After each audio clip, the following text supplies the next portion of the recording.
نہیں جو روتی نہیں بلکہ محنت، علم، اطاعت اور قربانیوں سے آگے بڑھتی ہے۔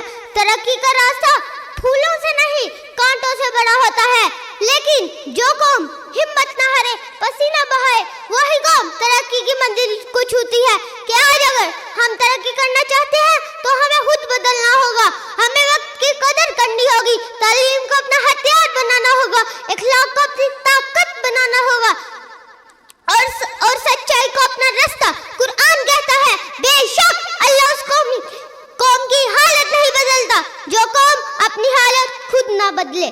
یہ آیت ہمیں جگاتی ہے، پکارتی ہے کہ آج اگر تم ترقی کرنا چاہتے ہو تو صرف دعا نہیں، عمل بھی کرنا ہوگا۔ ہمیں اپنے اندر سے جہالت کو نکالنا ہوگا، جھوٹ اور نفرت کو نکالنا ہوگا، تب جا کے ہم اپنے لیے، اپنے ملک کے لیے، اپنی پوری امت کے لیے ایک روشن کل تعمیر کر سکیں گے۔ آئیں ہم عہد کرتے ہیں، ہم ترقی کریں گے، محنت کریں گے اور اپنے وطن کو کامیابی کی بلند تک لے کر جائیں گے۔